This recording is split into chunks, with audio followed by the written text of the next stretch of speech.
तो बच्चों इस वीडियो में हम लोग बात करेंगे साउंड वेव के कुछ और प्रॉपर्टीज के बारे में। ठीक है, तो जैसा कि पिछले वीडियो में हमने देखा कि साउंड वेव आखिर कैसे प्रोपेगेट करता है, साउंड वेव को रिप्रेजेंट करने के लिए हम किस प्रकार के इक्वेशन का इस्तेमाल करते हैं, जिसमें हमने देखा कि प्रेशर वेव और आपका डिस्प्लेसमेंट वेव ये दो प्रमुख आपका इक्वेशन था जिससे हम लोग साउंड वेव के प्रोपेगेशन को दर्शा रहे थे।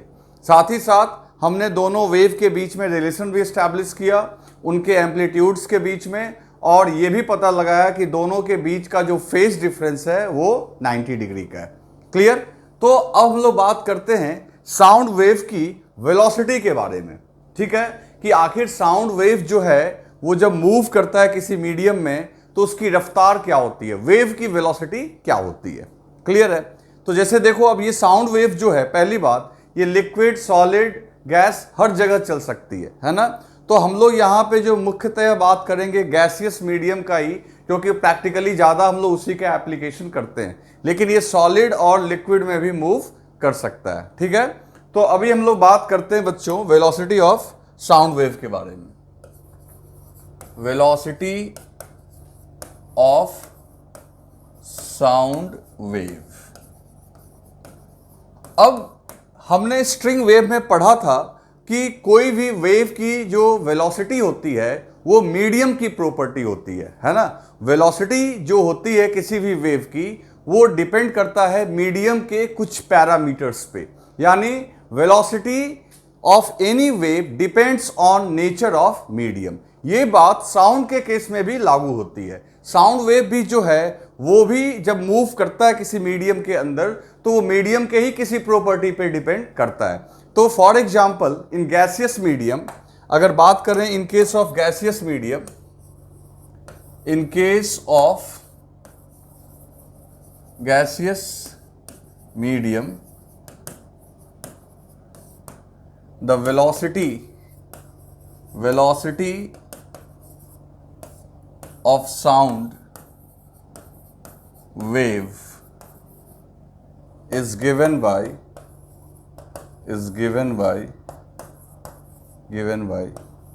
v equals to under root b upon rho। ठीक है, अब इसको प्रूव करने का जरूरत नहीं है, ये एक प्रॉपर्टी वेल एस्टैब्लिश है। जो वेलोसिटी ऑफ साउंड वेव है बच्चों वो under root B upon rho होगा। क्लियर? अब ये B क्या है और ये रो क्या है ये तो हम लोग पिछले क्लास में भी जान चुके हैं। B जो है वो बल्क मॉड्यूलस है। B क्या है कि उस गैस की क्या है, बल्क मॉड्यूलस। B जो है आपकी बल्क मॉड्यूलस है, B आपकी बल्क मॉड्यूलस है।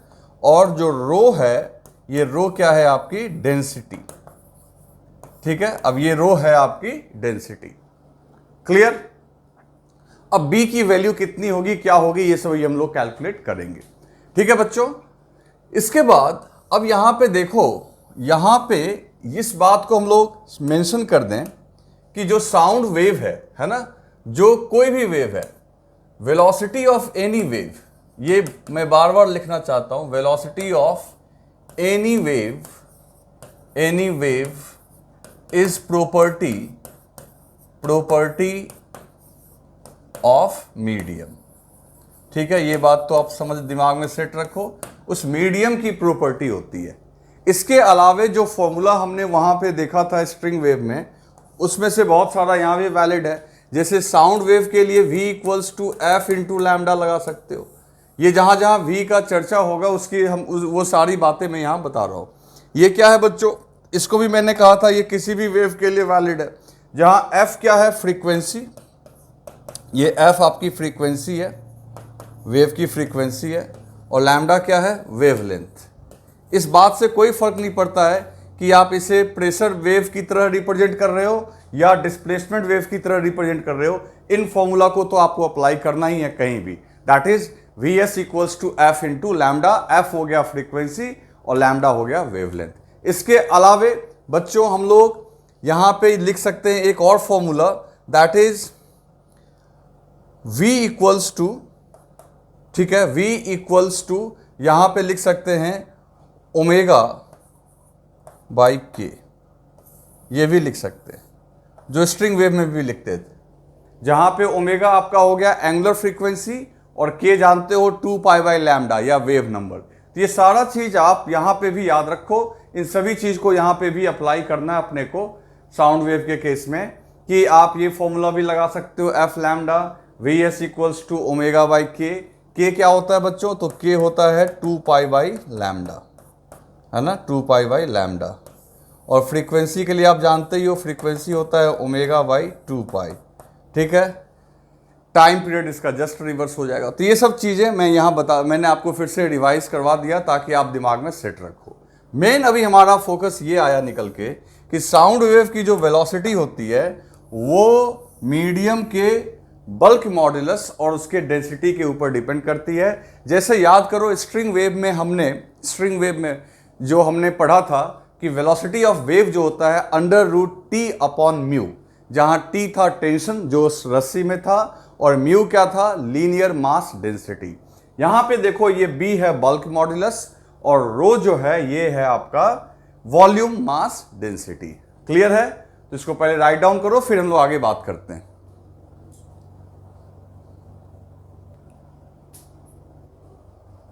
तो बच्चों अब हम लोग बात करते हैं कि आखिर ये साउंड जब आपका किसी गैसियस मीडियम में ट्रेवल करता है तो वहां पे एग्जैक्टली होता क्या है, ठीक है। अब इसके बारे में दो साइंटिस्ट ने बहुत डिटेल में डिस्कशन किया है। पहला तो न्यूटन है, न्यूटन ने एक न्यूटन्स फॉर्मूला दिया किसके लिए, साउंड के वेलोसिटी के लिए। तो पहले तो हम लोग न्यूटन्स फॉर्मूला को डिस्कस करेंगे, उसके बाद हम लोग देखेंगे कि न्यूटन साहब का जो कैलकुलेशन था वो रियलिटी से मैच नहीं कर रहा था। उन्होंने जो साउंड की वेलोसिटी बताई वो अपना रियलिटी में जो साउंड की वेलोसिटी है उससे मैच नहीं कर रहा है। फिर उसके बाद एक दूसरे साइंटिस्ट आए जिनका नाम था लैपलेस, और लैपलेस आके जो थे उन्होंने एक करेक्शन, जिसको हम लोग लैपलेस करेक्शन भी बोलते हैं, उन्होंने इस फॉर्मूला को करेक्ट किया और उनके हाइपोथेसिस से जो रिजल्ट आया वो रियलिटी से मैच करता है। तो आज के डेट में हम लोग लैपलेस के फॉर्मूला को ही एडॉप्ट करते हैं। क्लियर है? चलो, तो जैसा कि तुम देखे कुछ देर पहले कि जो साउंड गैस में जब मूव करता है तो उसकी वेलोसिटी होती है b अपॉन रो। अभी मेरे को ये b की वैल्यू निकालनी है। b क्या था अपना, बल्क मॉड्यूलस, और बल्क मॉड्यूलस का फॉर्मूला क्या था बच्चों, याद करो, dp upon dv upon v। dp हो गया चेंज इन प्रेशर, dv हो गया change in volume upon initial value. आगे क्या लगना चाहिए, माइनस। अगर थोड़ा बड़ा चेंज होगा तो delta p upon delta v upon v और आगे माइनस लगा दो। ये दोनों फॉर्मूला हम लोग अप्लाई कर सकते हैं। अब देखो यहां पे थोड़ा हीट एंड थर्मोडायनेमिक्स का के कॉन्सेप्ट का यूज है। यहां पे अभी हम लोग जब बात करेंगे तो थोड़ा सा हीट एंड थर्मोडायनेमिक्स में जो गैसियस प्रोसेस का यहां पे थोड़ा इन्वॉल्वमेंट है, तो मैं वो यहां साइड में आपको बता देता हूं ताकि जब मैं उसको अप्लाई करूंगा तो आपको दिक्कत ना हो, ठीक है। तो हीट एंड थर्मोडायनेमिक्स का यहां पे थोड़ा सा रोल है। बच्चों एक बात समझो, सबसे पहली बात, जब हम बोलते हैं, जैसे हम लोग बोलते हैं तो साउंड ट्रेवल करता है, तो आपको हमने बताया था कि साउंड जब ट्रेवल करता है तो ये एक प्रकार का पल्स होता है जिसमें कॉम्प्रेशन रेयरफैक्शन, यानी गैस कॉम्प्रेस होती है, फिर रेयरफैक्ट होती है, कॉम्प्रेस होती है, रेयरफैक्ट होती है। इस तरीके से आप समझो कि ये एक प्रकार का गैसियस प्रोसेस है, थर्मोडायनेमिक्स प्रोसेस बोलते हैं इसको। जब गैस को कंप्रेस करते हैं या गैस को आपको एक्सपैंड करते हैं तो कंप्रेशन और एक्सपेंशन को हम लोग थर्मोडायनेमिक प्रोसेस बोलते हैं, ठीक है। थर्मोडायनेमिक प्रोसेस जिसको हम लोग स्टडी करते हैं हीट वाले चैप्टर में। क्लियर? अब उसका यहां पे थोड़ा सा यूज है, तो मैं पहले आपको उसको थोड़ा ब्रीफ कर दूं कि वहां पे हम लोग क्या क्या पढ़ते हैं, उस चीज को मैं यहां पे लिख देता हूं। सबसे पहली बात है कि कोई भी आइडियल गैस, ये आप केमिस्ट्री में भी पढ़ते हो, फॉर एनी, ये इन कॉन्सेप्ट्स का भी यहां पे यूज होना है, इसलिए मैं पहले ही यहां पे आपको बता रहा हूं। For any ideal gas, ideal gas, हालांकि गैस तो आइडियल होता नहीं है एयर का, लेकिन हम लोग यहां अज्यूम करके चल रहे हैं। फॉर एनी आइडियल गैस एक ये फॉर्मूला आपने पढ़ा होगा, PV equals to nRT, sorry, PV equals to nRT। आ रही है बात समझ में? तो कोई भी गैस जो होती है, जो आइडियल होती है, वो इस इक्वेशन को फॉलो करती है, जहां P प्रेशर है, V वॉल्यूम है, N नंबर ऑफ मोल है, R गैस कांस्टेंट है, T उसका टेम्परेचर है। और टेम्परेचर जो हम लोग यहां पे लेते हैं बच्चों, टेम्परेचर लेते हैं इन केल्विन। इसको किस में लेते हैं? केल्विन में। ठीक है, तो टेम्परेचर बच्चों यहां पे हम लोग लेते हैं इन केल्विन। क्लियर है? तो ये एक इक्वेशन है जो हम लोग पहले से जानते हैं, या फिर आपको जानना चाहिए। PV इक्वल्स टू nRT, इसका यहाँ यूज करेंगे किसी गैसियस प्रोसेस के लिए। अब एक इसके बाद देखो, जब थर्मोडायनेमिक्स में हम लोग देखते हैं तो गैस कई सारे प्रोसेस को करता है, जैसे आइसोकोरिक, आइसोबारिक, आइसोथर्मल, है ना, और एडियाबेटिक। ठीक है, आइसोबारिक, आइसोथर्मल, एडियाबेटिक। अब ये सब का जो कॉन्सेप्ट है ये आपको हीट में पढ़ना होता है, लेकिन इसकी थोड़ी सी एप्लीकेशन हम लोग यहां करने जा रहे हैं, इसलिए आप इस बात पे थोड़ा ध्यान देना कि जो आइसोथर्मल प्रोसेस होता है, ध्यान से सुन लो, बस खाली याद रखना, isothermal process, isothermal process, isothermal process जो होता है बच्चों, उसमें आपका गैस का टेम्परेचर कांस्टेंट रहता है।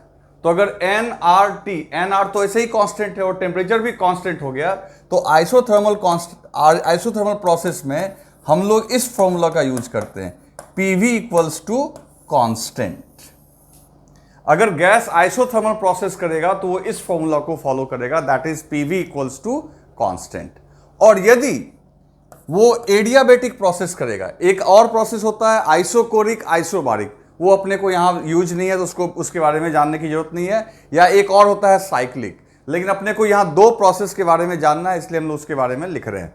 दूसरा एक होता है एडियाबेटिक प्रोसेस, एडियाबेटिक प्रोसेस।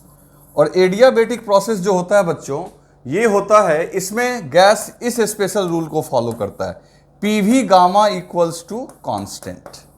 अब ये गामा क्या है अभी मैं बताऊंगा आपको, बस फिलहाल अभी आप दिमाग में ये सेट रखो कि आइसोथर्मल प्रोसेस में आपका टेम्परेचर कांस्टेंट रहता है, एडियाबेटिक प्रोसेस में आपका जो है हीट का एक्सचेंज, मतलब जिस गैस को आप कंप्रेस कर रहे हो या एक्सपेंड कर रहे हो, उसको किसी प्रकार का उसके साथ उसमें ना हीट जा रहा है ना हीट आ रहा है। ठीक है, इतना याद रखना है, इसका बस यूज है, मैंने आपको मदद के लिए यहां पे बता दिया है।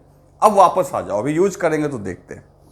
सबसे पहले न्यूटन फॉर्मूला को देखते हैं, है ना। सबसे पहले, हालांकि ये इनकरेक्ट है, आज के डेट में इसको यूज नहीं करना, लेकिन जानना जरूरी है। Newton's formula for velocity of sound, velocity of sound. ठीक है, Newton's formula for velocity of sound. तो बच्चों, Newton's formula for velocity of sound, पहले इसको हम लोग डिस्कस करते हैं। इस न्यूटन के हिसाब से जब आप बोलते हो तो जो साउंड वेव प्रोपेगेट करता है एयर में, वो आपका साउंड वेव का जो मोशन है उस दौरान गैस जो है आइसोथर्मल प्रोसेस फॉलो करती है। तो अब ये सुनने में तो सही ठीक लग भी रहा है। आइसोथर्मल कहने का मतलब है कि देखो, वातावरण यानी इन्वायरमेंट का टेम्परेचर ये तो कांस्टेंट रहता है, ऐसा लगता है। हम लोग के बोलने से या कुछ करने से ऐसा नहीं है कि एकाएक टेम्परेचर पूरे इन्वायरमेंट का बढ़ जाएगा, ऐसा तो होता नहीं है। तो हम लोग ये मान के चलते हैं टेम्परेचर कांस्टेंट रहता है। यही न्यूटन के दिमाग में ये ख्याल आया कि आइसोथर्मल प्रोसेस गैस फॉलो करता है अगर उसमें से साउंड प्रोपेगेट कर रहा है। ठीक है, तो इसको हम लोग ऐसे लिखते हैं कि according to Newton,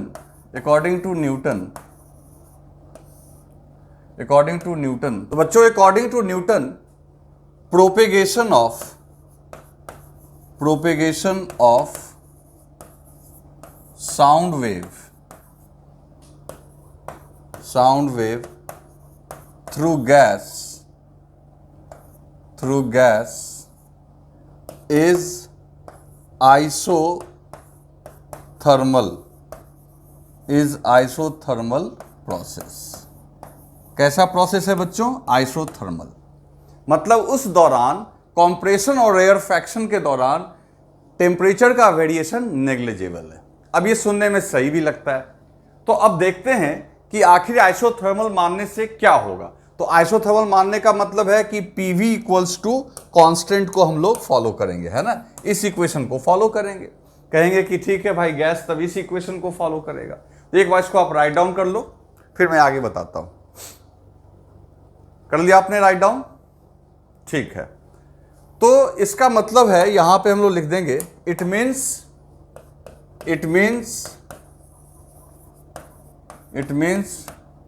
temperature of gas remains constant। Temperature of gas क्या रहेगा उस दौरान? कांस्टेंट रहेगा। क्लियर है? और गैस इस इक्वेशन को फॉलो करेगा, PV इक्वल्स टू कांस्टेंट। तो बच्चों देखो, अब एक बात, इसको मैं ऊपर कर दूं, ठीक है, तो PV इक्वल्स टू कांस्टेंट। अब अपने मन से एक काम करो, दोनों तरफ वॉल्यूम के रिस्पेक्ट में डिफ्रेंशिएट कर दो, that is dPV upon dV equals to constant के नाम पे C लिख दो अपॉन dV। अब कांस्टेंट का डिफरेंशिएशन तो तुम जानते हो 0 हो जाएगा, और यहां प्रेशर और वॉल्यूम दोनों वेरिएबल हैं, क्योंकि टेम्परेचर को हमने कांस्टेंट माना है। तो टेम्परेचर कांस्टेंट है, मतलब मान लो equation PV equals to nRT में अगर ये पूरा चीज कांस्टेंट है तो वॉल्यूम अगर बदलेगा, ये अगर वेरिएबल होगा, तो ऑटोमेटिकली ये भी वेरिएबल होगा, है ना, क्योंकि ये दोनों को आपस में इस तरीके से वैरी करना होगा कि इनका प्रोडक्ट क्या रहे? कांस्टेंट। तो अगर इसको आप डिफरेंशिएट करोगे तो डिफरेंशिएशन के रूल से आप जानते हो कि इन दोनों में से दोनों अगर वेरिएबल हो तो पहले एक को कांस्टेंट मान के दूसरे को डिफरेंशिएट करो, प्लस दूसरे को कांस्टेंट मान के पहले को डिफरेंशिएट करो। ओके, और ये डिफरेंशिएशन क्या आ जाएगा? 0। ठीक है, अब देखो यहां पे dV बाई dV 1 हो गया, तो P equals to V dP by dV equals to 0। ठीक है, अब यहां से P को उधर भेज दो, तो V dP by dV equals to minus P। फिर हम लोग इसको लिख सकते हैं minus dP by dV by V। देखो इसको रीअरेंज किया मैंने, कैसे? माइनस को इधर ले आया और वॉल्यूम को सबसे नीचे जाके डाल दिया, इक्वल्स टू क्या हो गया? P। और आप ध्यान से देखो तो ये क्या रिप्रेजेंट कर रहा है? ये रिप्रेजेंट कर रहा है B को, यानी बल्क मॉड्यूलस को। तो ये B को रिप्रेजेंट कर रहा है, इसका मतलब है कि B की वैल्यू हो जाएगी P, यानी बल्क मॉड्यूलस जो होगा वो गैस के प्रेशर के बराबर होगा अगर वो आइसोथर्मल प्रोसेस को फॉलो कर रहा है तो ऑटोमेटिकली साउंड की जो वेलोसिटी निकल के आई न्यूटन के हिसाब से वो निकल के आई P डिवाइडेड बाई रो। जहां रो क्या है बच्चों? तो रो है डेंसिटी और P क्या हो गया? प्रेशर। तो प्रेशर किसके जगह हमने रख दिया? बल्क मॉडुलस की जगह। ठीक है, एक तो ये फॉर्मूला हुआ। फिर हम रो के जगह क्या पुट कर सकते हैं? B के जगह हमने P पुट कर दिया, क्योंकि ये आइसोथर्मल मान के चल रहे हैं। रो के जगह क्या पुट कर सकते हैं वो भी देख लो। जैसे देखो इक्वेशन है PV इक्वल्स टू nRT, है ना, PV इक्वल्स टू nRT। अब ये है V है वॉल्यूम और ये है नंबर ऑफ मोल। अब नंबर ऑफ मोल केमिस्ट्री में तुमने पढ़ा होगा कि नंबर ऑफ मोल जो निकालते हैं mass divided by molecular weight. किसी का नंबर ऑफ मोल निकालना हो तो mass divided by molecular weight. तो हम लोग लिख सकते हैं यहां पे P इक्वल्स टू V और N के जगह लिख देंगे M upon M not into RT। Clear? अब देखते जाओ। फिर यहां से इसको भी रहने दो इधर। तो अभी आ चुका है हमारा VS equals to P by rho और हम लोग रो के लिए उपाय कर रहे हैं। अब देखो एक काम करते हैं बच्चों, M नॉट को उधर भेज दो, RT को उधर भेज दो। तो यहां से आप लिख सकते हो P M not upon RT equals to M by V। अब जरा गौर करना, ये M है मास, ये है मास और ये है वॉल्यूम। तो मास को अगर वॉल्यूम से डिवाइड करोगे तो ये डेंसिटी आ जाएगा कि नहीं आ जाएगा? और R तो गैसियस कांस्टेंट है, आप समझ ही रहे हो गैसियस कांस्टेंट, और T टेम्परेचर है जिसको केल्विन में रखना है। और M नॉट क्या है? तो M नॉट यहां पे मैं लिख देता हूं, M नॉट जो है ये आपका मॉलिक्यूलर वेट, ये जो आपका है मॉलिक्यूलर वेट। M नॉट क्या है आपका? Molecular weight. जैसे कि आप हर एक गैस के लिए जानते हो, हाइड्रोजन के लिए आपका 2 ग्राम हो गया, है ना, मॉलिक्यूलर वेट। ऑक्सीजन के लिए 16 ग्राम्स हो गया, ठीक है। नाइट्रोजन के लिए आपका ऑक्सीजन के लिए 32 हुआ ना, O2, एक ऑक्सीजन का 16 ग्राम, तो O2 का हो गया 32, नाइट्रोजन का हो गया 28। तो आपको केमिस्ट्री में पता है ये सब चीज। तो अब हम लोग m/v के जगह रो लिख सकते हैं। पहले फटाफट लिखो, जल्दी से करो इसको। लिख लिया आपने? चलो अब देखते हैं। तो यहां पे हम लोग कह सकते हैं बच्चों, m/v को हम लोग लिख सकते हैं रो, है ना। m/v को क्या लिख सकते हैं? रो। तो रो इज इक्वल टू Pm0/RT। ये आ गया रो की जगह और बल्क मॉडुलस की जगह P। तो इस तरीके से इसको ऊपर कर दूं मैं। न्यूटन ने जो साउंड की वेलोसिटी का फॉर्मूला निकाला, दैट इज B/रो, तो B के जगह उन्होंने पुट किया P को और रो के जगह पुट किया उन्हें Pm0/RT को। और यहां से देखो ये P कैंसिल हो गया। फाइनली जो फॉर्मूला उनके हिसाब से आया, सो Vs इक्वल्स टू √RT/m0। ये उन्होंने कैलकुलेट किया न्यूटन के हिसाब से। अब देखो ये फॉर्मूला, अब जैसे अपना एयर है ना, जो हम लोग अपने, अब इस रियलिटी की बात करते हैं। रियलिटी में एयर में आप जानते हो 20-80% का रेशियो है। 80% आपका नाइट्रोजन है और 20% ऑक्सीजन, और इसी में से कुछ कुछ हिस्सा आप बाकी गैसेस को दे दो। लेकिन मेजॉरिटी में आपका 32 ग्राम और 28 ग्राम का ये एक मिक्सचर है। तो वहां से आप एयर का एक एवरेज डेंसिटी निकाल सकते हो बहुत आसानी से। बहुत मुश्किल नहीं है निकालना। कैसे मॉलिक्यूलर वेट निकालोगे एयर का? एयर का मॉलिक्यूलर वेट निकालना है तो आपको केमिस्ट्री में सिखाया गया होगा। तो 20 × 32 प्लस 80 × 28 है ना, और डिवाइडेड बाई 100 कर दो, तो ये एयर का मॉलिक्यूलर वेट निकल जाएगा। 20% आपका कौन है? ऑक्सीजन, तो 20 × 32, 80 है आपका नाइट्रोजन, तो 80 × 28/100। तो वहां से यहां m0 रख दो। फिर टेम्परेचर केल्विन में रखना है, याद रखना केल्विन में। केल्विन में कैसे रखते हैं बच्चों? तो केल्विन जो होता है, टेम्परेचर इन केल्विन कैसे हम लोग निकालते हैं? तो टेम्परेचर इन डिग्री सेंटीग्रेड में 273 को क्या करते हैं? ऐड कर देते हैं। तो मान लो एक नॉर्मल रूम टेम्परेचर 27 डिग्री होता है, तो 27 डिग्री ऐड करेंगे इसमें तो 300 केल्विन, और आर की वैल्यू तो जानते ही हैं हम लोग। तो आर की वैल्यू रख देंगे, ये गैसियस कांस्टेंट, आर की वैल्यू, टी की वैल्यू, m0 की वैल्यू, सब रखने के बाद न्यूटन को ये कैलकुलेट होके आया करीब करीब 280 मीटर पर सेकेंड। ये वेलोसिटी ऑफ साउंड निकल के आई किसके हिसाब से? न्यूटन के हिसाब से। This is according to Newton. ये न्यूटन के हिसाब से आया, बट ये ट्रू नहीं है। जब रियलिटी में प्रैक्टिकली जब मेजर किया गया तो साउंड की जो वेलोसिटी करीब करीब निकल के आ रही थी 330 मीटर पर सेकेंड। इसका मतलब है कि न्यूटन के इस कैलकुलेशन में आपका कुछ ना कुछ मिस्टेक है, यानी न्यूटन ने जो एज्यूम किया वो गलत। तब भी उनकी महानता है कि हमें इसको, उनके इस गलत लॉ को भी पढ़ना पड़ता है ना, क्योंकि जो उपाय है उन्होंने ही सुझाया था। ठीक है, इसमें करेक्ट एक दूसरे साइंटिस्ट लैप्लेस ने किया, लेकिन इसका जो उपाय है कि कैसे यहां तक पहुंचना है ये उन्होंने ही बताया था।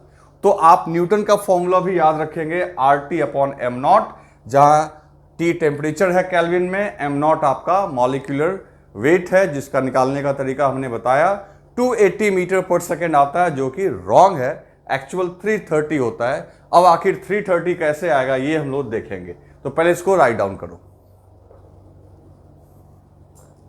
तो बच्चों अब हम लोग बात करते हैं कि आखिर साउंड की जो वेलोसिटी है वो एक्चुअल वेलोसिटी जो रियल में अपने को मिलता है वो कैसे कैलकुलेट होगा। तो इसके लिए देखो मैंने यहाँ पे लिखा है लैप्लेस करेक्शन। तो लैप्लेस एक साइंटिस्ट थे जिन्होंने न्यूटन के उस हाइपोथेसिस को चैलेंज किया कि जो आपका propagation of sound in gaseous medium isothermal नहीं बल्कि एडियाबेटिक प्रोसेस है। ऐसा कैसे हुआ सोचो। देखो आइसोथर्मल प्रोसेस जो होता है, हम लोग हीट एंड थर्मोडायनेमिक्स में इसको पढ़ते हैं कि आइसोथर्मल प्रोसेस स्लो होता है और एडियाबेटिक प्रोसेस बहुत फास्ट होता है, बहुत फास्ट। तो अब खुद सोच के देखो कि जब साउंड ट्रेवल करती है, जब कोई आदमी तुमको तुम्हारे सामने बोलता है, तो साउंड कुछ सेकेंड्स में या सेकेंड के कुछ हिस्से में आपके तक पहुंच जाता है। तो जस्ट इमेजिन कि वो कितना फास्ट कॉम्प्रेस हुआ होगा और एक्सपैंड हुआ होगा। और इतना फास्ट अगर कॉम्प्रेस और एक्सपैंड हुआ होगा तो निश्चित तौर पे वहां पे ये स्लो नहीं बल्कि फास्ट प्रोसेस है, और फास्ट प्रोसेस होने का मतलब ही है कि वो एडियाबेटिक होगा। तो उन्होंने इस वेलोसिटी को, साउंड की वेलोसिटी को कैलकुलेट किया, ये अज्यूम करते हुए कि propagation of velocity of sound जो है वो एक कैसा प्रोसेस है, एडियाबेटिक। और उससे देखो क्या फर्क आएगा। तो पहले मैं लिख देता हूं कि propagation of sound wave, propagation of sound wave is the fast process,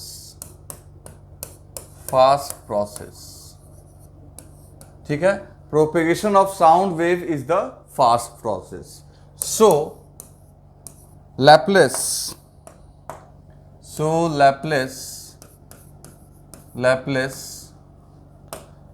consider it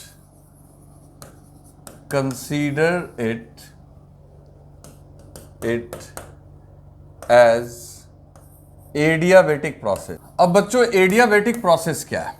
चूंकि ये फास्ट प्रोसेस है एडियाबेटिक प्रोसेस, तो उनके हिसाब से, लैप्लेस के हिसाब से प्रोपेगेशन ऑफ साउंड जो है एक adiabatic process.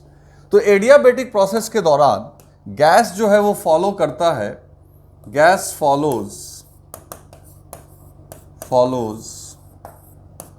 Equation PV gamma equals to constant, ठीक है, ये इक्वेशन फॉलो करता है। अब यहां पे थोड़ा मैं गामा के बारे में बता दूं। गामा एक कांस्टेंट है, फिलहाल अभी आप इतना ही याद रखना। गामा एक कांस्टेंट है जो Cp/Cv के बराबर होता है, molar heat capacity at constant pressure upon molar heat capacity at constant volume. ये हीट एंड थर्मोडायनेमिक्स में हम लोग पढ़ते हैं, लेकिन फिलहाल आपको केवल गामा का वैल्यू याद रखना है। तो गामा एक कांस्टेंट है जिसका वैल्यू अलग अलग गैसेस के लिए अलग अलग होता है। अलग अलग गैसेस कहने का मतलब है, गैस को देखो हम लोग यहां पे 3 कैटेगरी में डिवाइड करेंगे। 3 कैटेगरी में कहने का मतलब है मोनोएटॉमिक, डायएटॉमिक और ट्राइएटॉमिक। जैसे कि ऑक्सीजन में 2 मॉलिक्यूल, 2 एटम है। ऑक्सीजन जो है 2 एटम का बना हुआ है, O2 N2, तो ये H2 हाइड्रोजन। तो जो जिसमें 2 एटम होते हैं उसको डायएटॉमिक बोलते हैं। अगर मान लो इनर्ट गैस है, हीलियम, आर्गन, इसमें एक एक एटम है, तो ये क्या कहलाएंगे, मोनोएटॉमिक। और ऐसे ही होता है पॉलीएटॉमिक, जिसमें ढेर सारे मॉलिक्यूल एटम्स हों। क्लियर है? जैसे NO2 हो गया, SO3 हो गया। तो गामा जो है, गामा की वैल्यू 1.67 या यूं कह लो 5/3 होता है। किसके लिए? मोनोएटॉमिक के लिए। मोनोएटॉमिक समझ गए, सिंगल एटम का बना हुआ।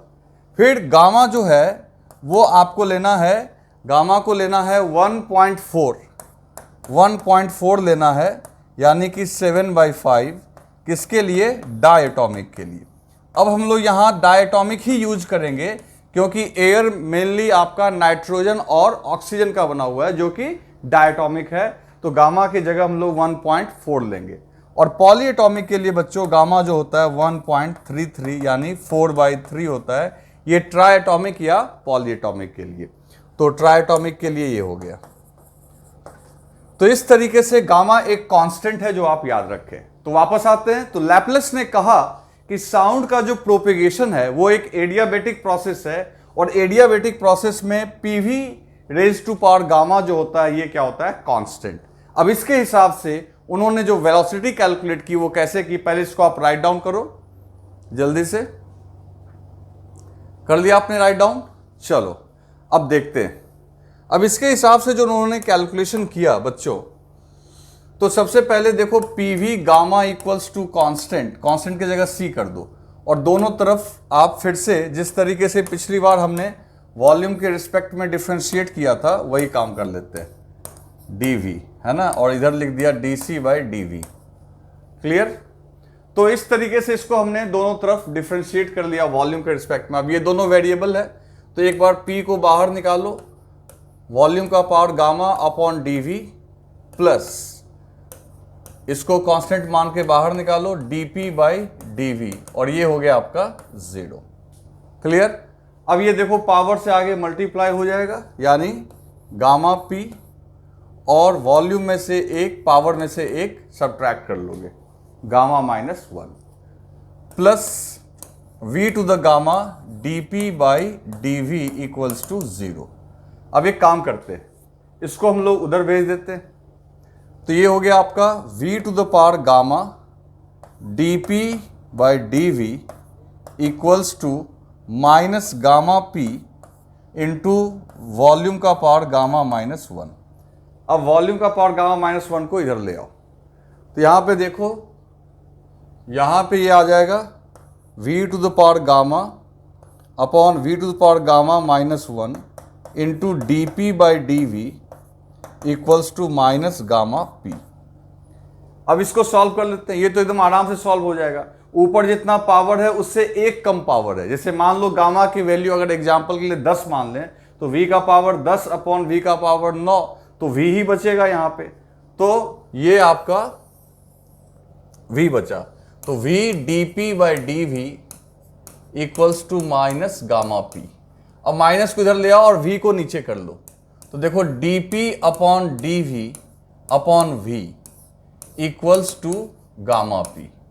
अब यहां पे देखो बच्चों, ये जो पूरा लिखा हुआ है ये क्या है, बल्क मॉड्यूलस। तो एडियाबेटिक प्रोसेस अगर हम लोग मान लें, तो एडियाबेटिक प्रोसेस में बल्क मॉड्यूलस की वैल्यू होती है गामा इंटू पी। तो देखो न्यूटन से क्या गलती हुई, न्यूटन ने बल्क मॉड्यूलस की जगह सिर्फ पी लिखा था, यानी प्रेशर ऑफ गैसियस मीडियम, और इन्होंने जो यूज किया वो यूज किया गामा पी। गामा से मल्टीप्लाई करना पड़ेगा, और गामा की वैल्यू अलग अलग गैस के लिए अलग अलग होती है, आप जानते हो। तो अब देखो फॉर्मूला जो लैप्लेस के हिसाब से आया, तो velocity of sound is equal to B upon rho. तो बी के जगह आप क्या लिख दोगे, बी के जगह लिख दोगे गामा पी, है ना, बी के जगह गामा पी, और रो के जगह, तो रो के जगह तो कुछ देर पहले हमने इसको प्रूव किया था, याद करो, रो के जगह अपना क्या निकल के आया था, तो रो के जगह निकल के आया था अपना P अपॉन, है ना, P upon PM0 upon RT, यही निकल के आया था ना बच्चों, PM0 अपॉन RT। कुछ ही देर पहले तो हमने कैलकुलेट किया था रो के जगह, तो आप रो के जगह यहाँ पे पुट कर दो, तो ये आपका कैलकुलेट होके आ जाएगा, रो के जगह आप कैलकुलेट होके आ जाएगा। तो गामा के बी के जगह गामा पी और रो के जगह रख दोगे PM0 अपॉन RT। अब यहाँ से PP कैंसिल हो गया, तो बच्चों यहाँ से देखो क्या आएगा, फिर ये आपका आ जाएगा VS equals to under root gamma RT upon M0। Clear है? तो देखो ये साउंड की वेलोसिटी आई लैप्लेस के हिसाब से।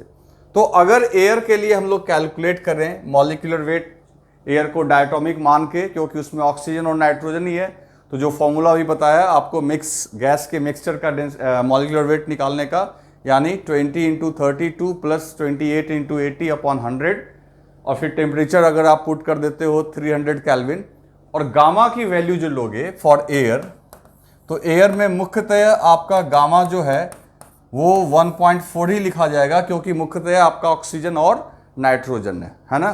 तो अब सीधी सी बात है, अगर गामा का वैल्यू 1.4 रखें तो नॉर्मल टेम्परेचर प्रेशर पे जो VS निकल के आएगा बच्चों, वो 330 मीटर पर सेकेंड आएगा। एग्जैक्ट नहीं, मतलब 2-4 ऊपर नीचे वो तो टेम्परेचर वैरी करेगा, तो आएगा ही, वैरी हो ही जाएगा।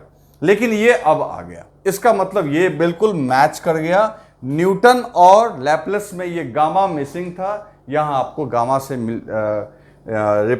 गामा से मल्टीप्लाई करना था। और आप इस फॉर्मूला को अच्छे से याद रखेंगे, यही फॉर्मूला करेक्ट फॉर्मूला है ना, ये फॉर्मूला करेक्ट। ओके, तो इसको राइट डाउन करो। अब बच्चों कुछ बात करते हैं हम लोग important point regarding velocity of sound. तो साउंड के वेलोसिटी को लेके हम लोग कुछ पॉइंट्स यहाँ पे डिस्कस करते हैं जिसको आपको जानना चाहिए। जैसे कि देखो, सबसे पहली बात कि आपका जो वेलोसिटी ऑफ साउंड निकल के आया वो क्या निकल के आया, under root gamma R T by M not. तो इसका मतलब ये हुआ कि वेलोसिटी ऑफ साउंड जो है टेम्परेचर पे डिपेंड करता है।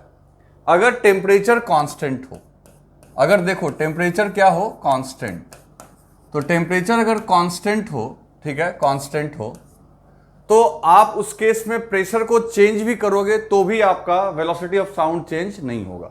तो आप कहोगे कि सर वेलोसिटी ऑफ साउंड ये भी तो होता है अंडर रूट, अभी हमने कैलकुलेट किया था बल्क मॉडुलस की जगह गामा पी अपॉन रो, तो यहाँ तो प्रेशर तो है, लेकिन अगर आपने टेम्परेचर कांस्टेंट रखा है तो सीधी सी बात है ये और ये दोनों बदलेगा। अगर प्रेशर बढ़ाओगे तो ऑटोमेटिकली डेंसिटी भी बढ़ जाएगी, ताकि ये रेशियो क्या रहेगा, कांस्टेंट। तो हम कह सकते हैं कि at constant temperature, at constant temperature velocity of sound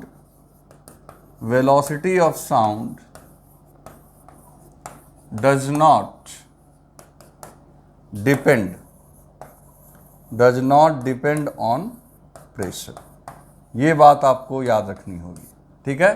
तो अगर आपका टेम्परेचर कांस्टेंट है तो सीधी बात है प्रेशर को अगर बढ़ाओगे तो ये भी बढ़ जाएगा, ताकि ये रेशियो क्या रहेगा, कांस्टेंट।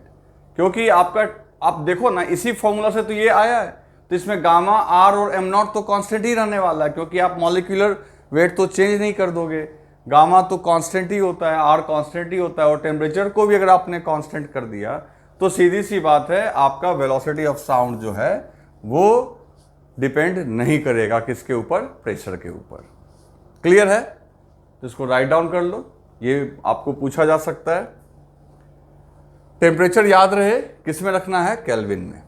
अब एक और पॉइंट है बच्चों, वो समझो, इफेक्ट ऑफ, ये बहुत of, effect of moisture, effect of moisture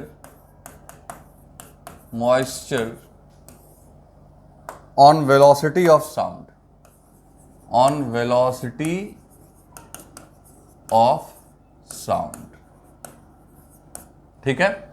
अब इसका मीनिंग समझो कि आखिर ये क्या है, मॉइस्चर से आखिर वेलोसिटी ऑफ साउंड पे क्या असर पड़ेगा। तो बच्चों सबसे पहली बात, ये मॉइस्चर होता क्या है? तो मॉइस्चर जो होता है बच्चों, ये होता है आपका वाटर वेपर, यानी H2O का गैसियस फॉर्म, इसका ये गैसियस फॉर्म होता है। तो अब सीधी सी बात है, और इसका मॉलिक्यूलर वेट आप जानते हो 18 ग्राम हो जाएगा।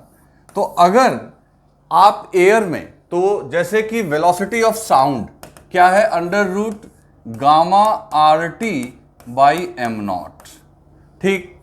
अब देखो अगर ड्राई एयर की बात करें तो ड्राई एयर में कौन कौन है, ड्राई एयर में O2 है और N2 है, ठीक।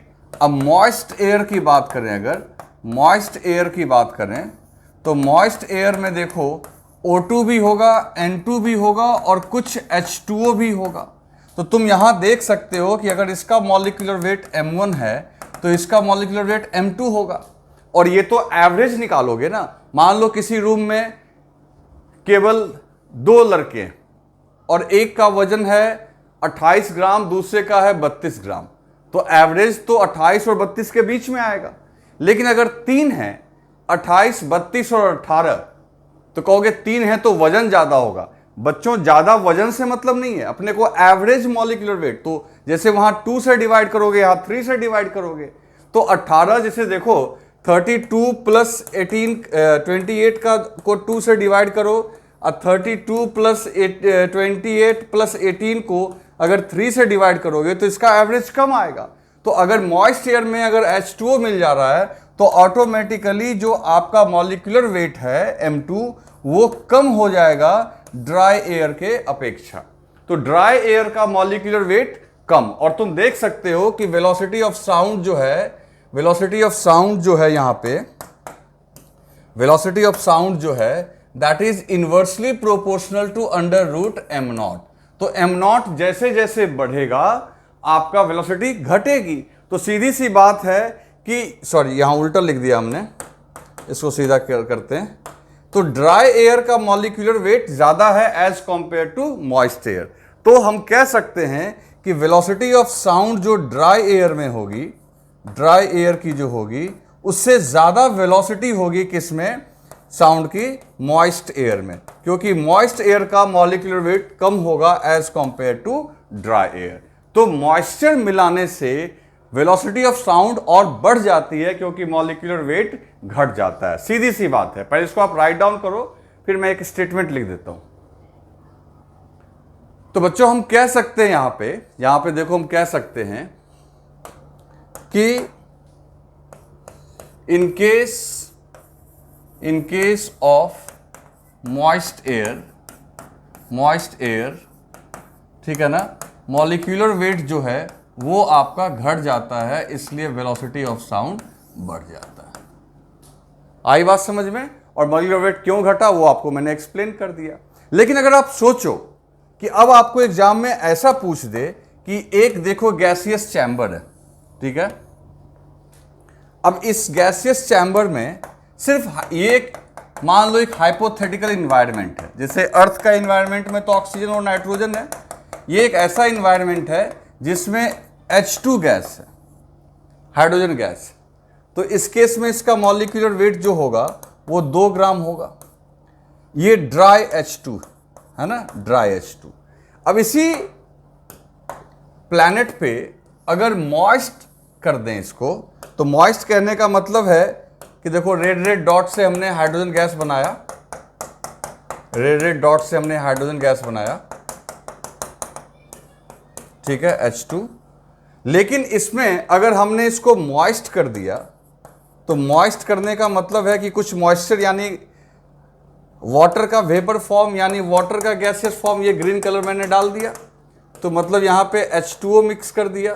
तो अब जो एवरेज आएगा वो ज्यादा आएगा इस केस में, क्योंकि पहले ये 2 ग्राम वाला था, अब यहां पे 2 ग्राम में आपने मिक्स किया है 18 ग्राम को। तो ऑटोमेटिकली अगर इसका मॉलिक्यूलर वेट m1 है और इसका मॉलिक्यूलर वेट m2 है, तो आप समझ सकते हो कि यहां पे m1 से ग्रेटर हो गया m2। तो ऑटोमेटिकली इसमें वेलोसिटी ऑफ साउंड अगर vs आपका मॉइस्ट और ये vs हो गया ड्राई, vs हो गया ड्राई, तो इस केस में अगर देखें तो वेलोसिटी ऑफ साउंड ड्राई में आपका ज्यादा होगा किससे, मॉइस्ट से। ऐसा क्यों हुआ बच्चों? तो यहां जहां आप मिक्स करने गए वो 18 ग्राम से कम वाला था, तो उसमें मिक्स होने से मॉलिक्यूलर वेट बढ़ गया। तो कहोगे ये तो कंफ्यूजन हो गया सर, ये कब बढ़ेगा कब घटेगा। तो सुनो, अगर हम बात करें ऐसे गैस की जिसका मॉलिक्यूलर वेट 18 ग्राम से ज्यादा है, उसमें अगर मॉइस्चर मिक्स करोगे तो वो एवरेज को घटाएगा, मॉलिक्यूलर वेट को एवरेज को घटाएगा, तो ऑटोमेटिकली साउंड की वेलोसिटी बढ़ेगी, जो कि आपका नॉर्मल एयर में हो रहा है। लेकिन ऐसे गैस की बात करें जिसका मॉलिक्यूलर वेट 18 से कम है, उसमें मॉइस्चर मिलाने से उल्टा मॉलिक्यूलर वेट बढ़ता है, तो साउंड वेलोसिटी घट जाती है। तो इस चीज को आप ध्यान रखना। ये सब कुछ इंपॉर्टेंट पॉइंट्स थे साउंड के वेलोसिटी से रिलेटेड, आप हमेशा याद रखेंगे। तो बच्चों अब हम लोग बात करेंगे साउंड के वेलोसिटी के बाद साउंड वेव के पावर और इंटेंसिटी को लेके, तभी जाके हम लोग इसके इंटरफेरेंस को भी समझ पाएंगे। और इसके अलावे अभी मैं साउंड का और भी प्रॉपर्टीज बताऊंगा, जिसमें से एक लाउडनेस होगा, उसको भी मैं एक्सप्लेन करूंगा, ठीक है। तो पहले हम लोग समझते हैं कि पावर और इंटेंसिटी ऑफ साउंड वेव क्या होता है। जैसा कि देखो बच्चों, अपने को पता है कि कोई भी वेव हो अल्टीमेटली वो है क्या, तो वेव जो है वो एनर्जी और मोमेंटम का एक फ्लो है, एनर्जी और मोमेंटम का एक फ्लो है। तो ऑटोमेटिकली यहाँ साउंड के केस में भी ये बात लागू होती है कि साउंड वेव भी जो होगा वो एनर्जी और मोमेंटम का फ्लो होगा, ठीक है।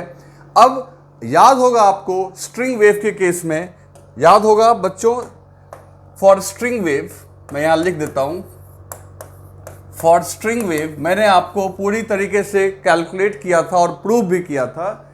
फॉर स्ट्रिंग वेव जो पावर था आपका, एवरेज पावर हम लोग निकालते थे, तो एवरेज पावर निकाला था हमने और एवरेज इंटेंसिटी निकाला था। याद है, पावर होता है एनर्जी पर यूनिट टाइम और इंटेंसिटी होती है energy per unit time per unit area.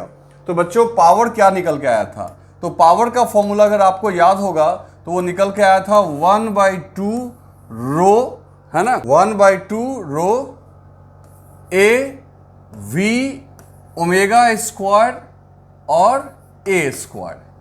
आपको मैं सब कुछ याद दिलाता हूं, ये कौन क्या था। यहां पे जो आपका रो था ये वॉल्यूम डेंसिटी थी, volume mass density, volume mass density rho. A था आपका एरिया, क्रॉस सेक्शनल एरिया, जहां से एनर्जी फ्लो हो रही है, क्रॉस सेक्शनल एरिया, ठीक है। और v था वेव की velocity, velocity of wave, velocity of wave. और याद होगा ओमेगा तो एंगुलर फ्रीक्वेंसी होती है, और a जो है बच्चों, दिस a इज एम्पलीट्यूड, ये था एम्पलीट्यूड। तो वहां पे एम्पलीट्यूड तो पार्टिकल के डिस्प्लेसमेंट के फॉर्म में था, तो ये आपका पावर आ रहा था, ठीक है। इंटेंसिटी के लिए हम लोग क्या किए थे? तो सीधी सी बात है, पावर को अगर एरिया से भाग दे दो, यानी ए से डिवाइड कर दो, तो ए कैंसिल हो गया, तो ये आ गया 1/रो V omega square A square. ये आपका स्ट्रिंग वेव का इंटेंसिटी भी आ गया था, और आपने देखा था कि इंटेंसिटी एम्पलीट्यूड के स्क्वायर के प्रोपोर्शनल है। लेकिन अब कहोगे इस फॉर्मूला को क्या हम लोग यहां अप्लाई कर सकते हैं? बिल्कुल कर सकते हैं। यहां भी तो अगर हम देखें तो साउंड को डिस्प्लेसमेंट वेव के रूप में भी देख सकते हैं।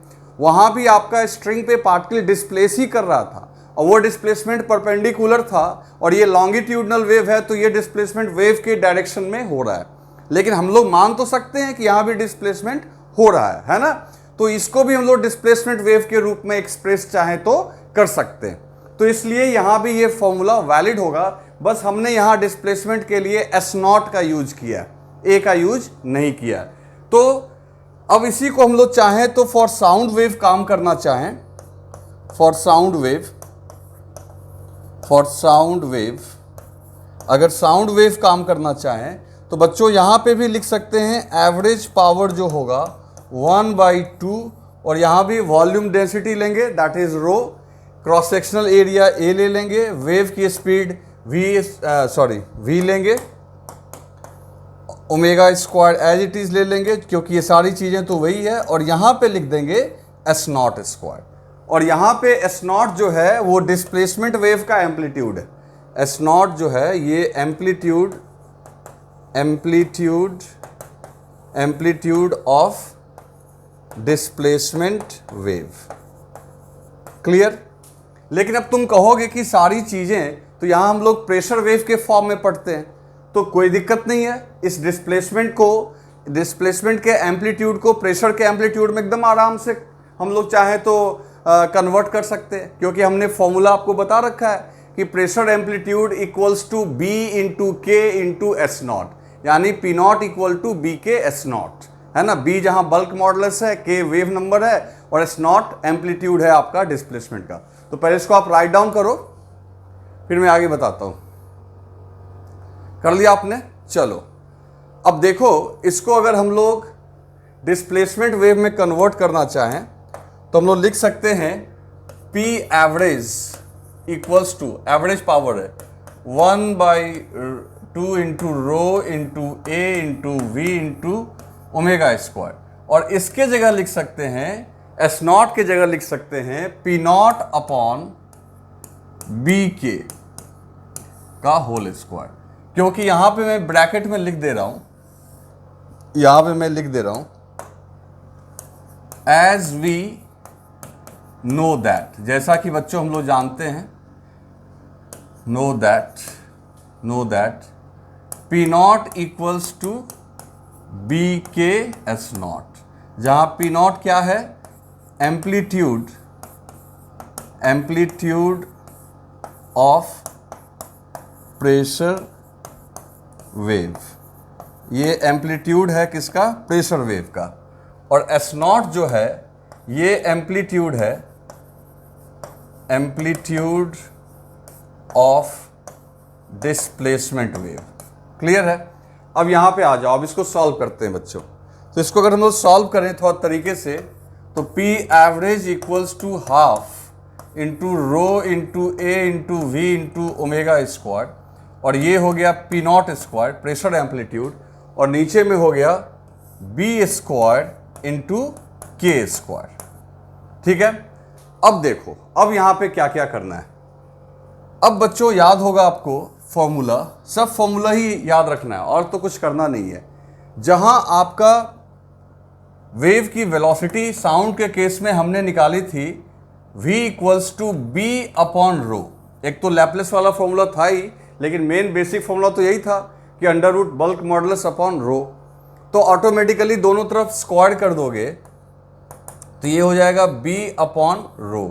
तो b इक्वल्स टू सीधी बात है v स्क्वायर इंटू क्या हो जाएगा, रो।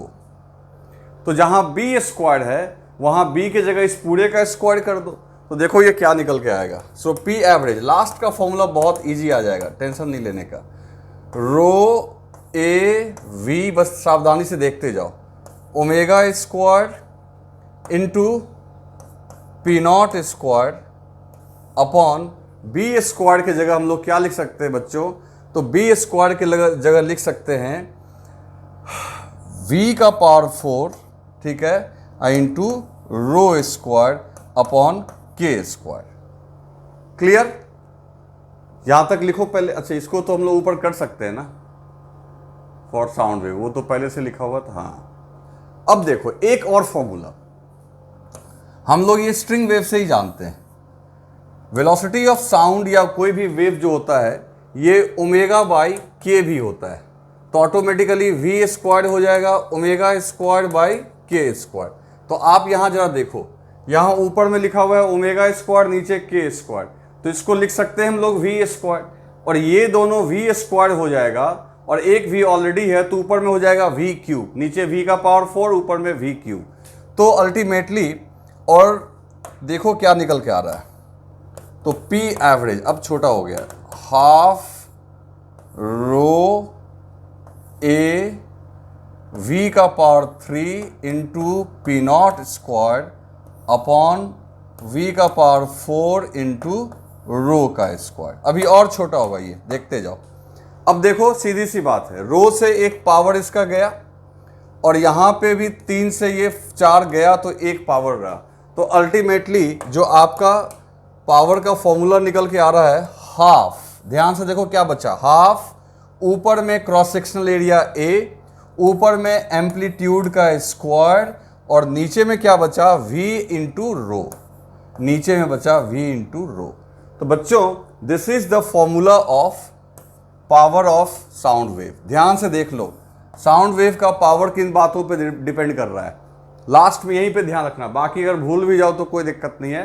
पावर जो है साउंड वेव का वो डिपेंड कर रहा है क्रॉस सेक्शनल एरिया पे, वो डिपेंड कर रहा है आपका प्रेशर के एम्पलीट्यूड के स्क्वायर पे, वेव की यहाँ वेलोसिटी है, और साथ ही साथ यहाँ पे क्या है बच्चों, ये रो है। क्लियर है। तो इसको लिखो जल्दी से, फिर हम लोग इंटेंसिटी की बात करते हैं। लिख लिया आपने। चलो अब हम लोग बात करते हैं इंटेंसिटी। तो बच्चों इंटेंसिटी जो होती है, इंटेंसिटी की जो एवरेज वैल्यू होगी, तो इंटेंसिटी की एवरेज वैल्यू पावर की average value upon cross sectional area. तो जो ये ए है ये भी खत्म हो गया, कट जाएगा नीचे। तो लास्ट में जो आपका मेन आपको याद रखना है वो ये निकल के आया, ये निकल के आया 2v रो। ठीक है। Intensity of sound wave, intensity of sound wave जो निकल के आई, साउंड वेव निकल के आई, वो क्या निकल के आई बच्चों, इंटेंसिटी ऑफ साउंड वेव जो निकल के आ रही है वो निकल के आ रही है P not square upon 2 v into rho. v क्या है आपका? वेव की वेलोसिटी। फिर से मैं यहां लिख दूं, this is velocity of wave, velocity of wave. और ये रो क्या है बच्चों? Density of medium, density. तो अल्टीमेटली आपको ये जोड़ याद रखना चाहिए। हमेशा मैं बोलता हूं कि इंटेंसिटी एम्पलीट्यूड के स्क्वायर के प्रोपोर्शनल है। ठीक है, तो इसको राइट डाउन कर लो। अब बच्चों बात करते हैं हम लोग loudness and intensity of sound की। अब देखो ये एक बहुत इंटरेस्टिंग कोरिलेशन है दोनों का। आपने बार बार सुना होगा कि इतना लाउड म्यूजिक, लाउड म्यूजिक। तो लाउड से मतलब आपको अगर ज्यादा आवाज, ज्यादा शोर सुनाई पड़ता है तो आप कहते हो ज्यादा लाउड है। आखिर ज्यादा क्या है वहां पे? तो सीधी सी बात है, ज्यादा लाउड का मतलब सीधा होगा कि ज्यादा एनर्जी के साथ साउंड आपके पास पहुंच रहा है। तो कहीं ना कहीं ये बात क्लियर है बच्चों कि यहां पे लाउडनेस और इंटेंसिटी का रिलेशन होगा, और है भी। यानी इंटेंसिटी जो है, दरअसल इंटेंसिटी के से ही लाउडनेस से इंटेंसिटी का ही सेंस आता है। जब आप बोलते हो कि लाउडनेस बहुत ज्यादा है, लाउड म्यूजिक है, इसका मतलब इंटेंसिटी ज्यादा होगी। लेकिन इसका मतलब ये नहीं कि एकदम डायरेक्टली प्रोपोर्शनल समझ लेना कि 2 गुना लाउडनेस हो गया तो आपका जो है इंटेंसिटी भी 2 गुनी हो गया। नहीं, ये एक स्पेशल स्केल से रिलेटेड है ना। इन दोनों के बीच, जैसे तुम ये पढ़ते होगे केमिस्ट्री में पीएच स्केल, है ना। तो पीएच एक लॉग स्केल है। तो ठीक इसी तरीके से साउंड की जो लाउडनेस है, यानी साउंड की जो लाउडनेस को जो मेजर करने के लिए जिस स्केल का हम लोग यूज करते हैं वो एक डेसिबल स्केल है, जो मैं बताऊंगा आपको। और वो डेसिबल स्केल लॉग स्केल ही है। तो कुल मिला के क्या समझ में आया अपने को ये समझ में आया कि लाउडनेस का रिलेशन किसके साथ है? इंटेंसिटी के साथ है। तो इंटेंसिटी और लाउडनेस जो है ये दोनों रिलेटेड है। यानी इंटेंसिटी से ही हमारा मतलब होता है जब हम बोलते हैं ज्यादा लाउड या कम लाउड का। लेकिन इसका मेजरमेंट कैसे करते हैं वो अभी हम लोग सीखेंगे। तो सबसे पहले हम लोग ये यहां पे स्पष्ट कर दें कि loudness of sound is measurement of intensity of sound wave। ये साउंड वेव के इंटेंसिटी का एक प्रकार से मेजरमेंट है। ओके, चलो उसके बाद हम आगे यहां क्या लिखना चाह रहे हैं कि loudness is measured as sound level। इसको हम लोग ना साउंड लेवल बोलते हैं। साउंड लेवल बोलते हैं कि इस लेवल का साउंड है, मेजर्ड एज साउंड लेवल। और इसको बच्चों बीटा से डिनोट करते हैं। कभी एल से भी करते हैं, एल फॉर लाउडनेस, या बीटा से करते हैं। क्लियर है? अब ये कैसे मेजर होता है? तो इसके लिए एक स्केल होता है ना। इट इज न्यूमेरिकली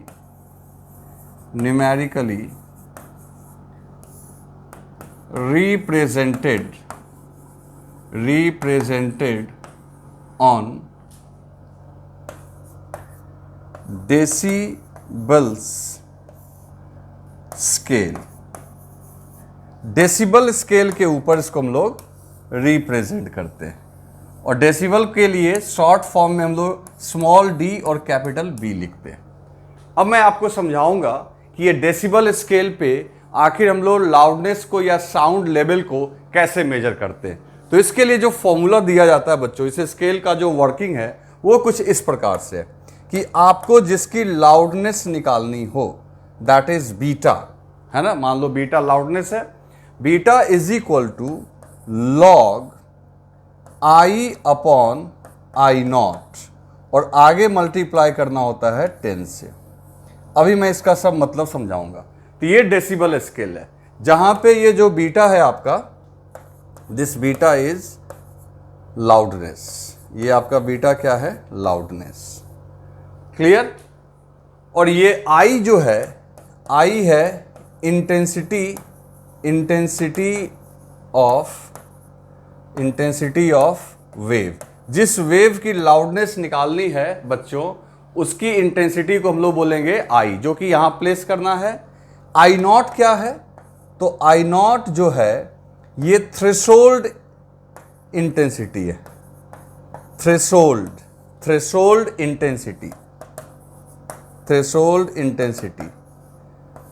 इंटेंसिटी का मतलब ये वो मिनिमम इंटेंसिटी है जो हम लोग रफली सुन सकते हैं। जैसे हम लोगों के सुनने की एक कैपेसिटी है कि इससे कम इंटेंसिटी वाले साउंड को हम लोग नहीं सुन सकते हैं।